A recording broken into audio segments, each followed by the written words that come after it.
جب بھی کوئی نعت خوان، کوئی خطیب یہاں اسٹیج پر آ کر اپنا کلام پیش کرے تو اگر دوران کلام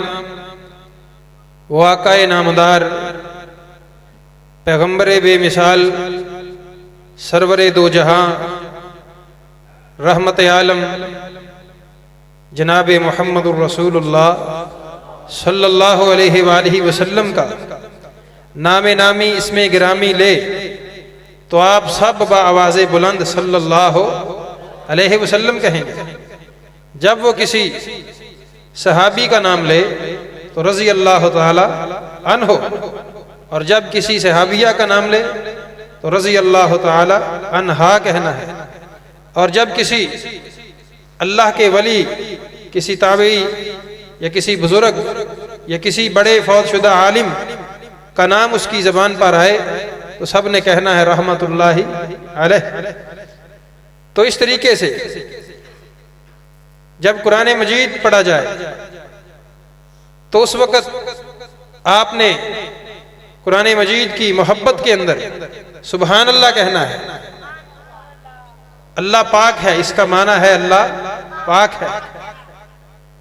کیا معنی؟ اللہ پاک ہے۔ سبحان اللہ کہنے کا مقصد یہ ہوتا ہے کہ ایک کلام کرنے والا خوبصورت کلام کر رہا ہے، اس کی کلام دل کو اچھی لگ رہی ہوتی ہے اور بندہ اس کے اندر سرور محسوس کرتا ہے، خوشی محسوس کرتا ہے، لیکن جب وہ سبحان اللہ کہے گا تو اس میں اللہ تعالیٰ کی تعریف کرے گا کہ اس کا کلام بہت خوبصورت ہے، اس کا کلام بہت اچھا ہے، اس کی آواز بڑی خوبصورت ہے، اس کلام کے اندر بڑی تاثیر ہے، لیکن یہ ایک انسان سے سرزد ہو رہا ہے اور اس میں غلطی کا شائبہ ہو سکتا ہے، لیکن اللہ وہ ذات ہے جو ہر عیب سے پاک ہے۔ تو یہ اصل تعریف ہوتی ہے اللہ رب العالمین کی، اور جو شخص ایک مرتبہ سبحان اللہ کہتا ہے اللہ تعالیٰ جنت کے اندر اس کے نام کا ایک درخت لگا دیتے ہیں۔ یہ حدیث ہے جناب محمد الرسول اللہ صلی اللہ علیہ وسلم کی۔ تو اس لیے میرے بھائیو، یہ دوران محفل، دوران مجلس، دوران کانفرنس، یہ جاگتے رہنے کا ایک طریقہ ہے، ایک سلیقہ ہے کانفرنس کو چلانے کا جو میں نے آپ کو بتایا ہے۔ اللہ تعالی ہم کو عمل کرنے کی توفیق عطا فرمائے۔ ذکر خدا تو کرے، ذکر خدا تو کرے، ذکر مصطفیٰ نہ کرے، ہمارے منہ میں ہو ایسی زباں خدا نہ کرے۔ نعت رسول مقبول صلی اللہ علیہ وآلہ وسلم کے لیے دعوت دیتا ہوں۔ آپ کی اسی مسجد کے امام و خطیب اور اس کانفرنس کے روح رواں جناب قاری محمد عمر فاروق صاحب، ان کے بیٹے عبد الرحمن کو کہ وہ مائک پر تشریف لائیں اور آپ کو گلہائے عقیدت بارگاہ نبوت صلی اللہ علیہ وسلم میں پیش فرمائیں۔ مولا سجدے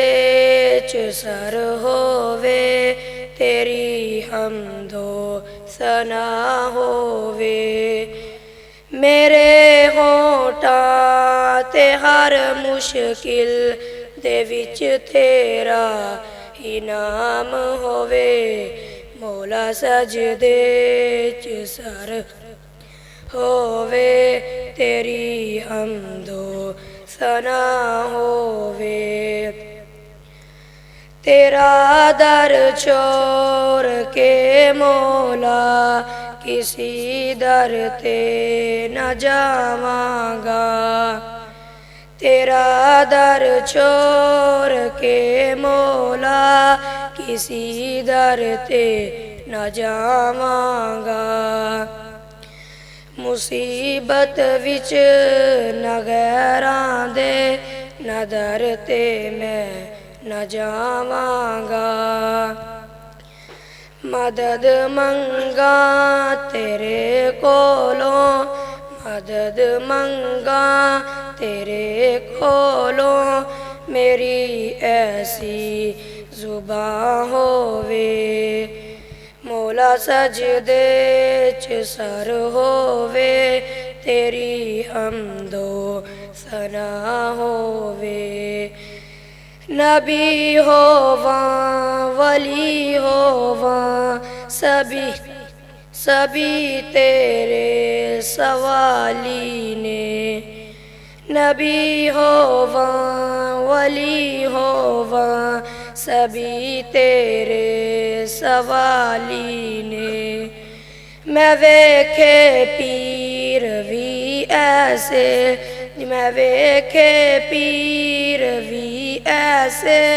جیرے بچیاں تو خالی نے اونا راواں تے چل توں وی اونا راواں تے چل توں وی جیری اللہ دی راہ ہووے مولا سجدے چ سر ہووے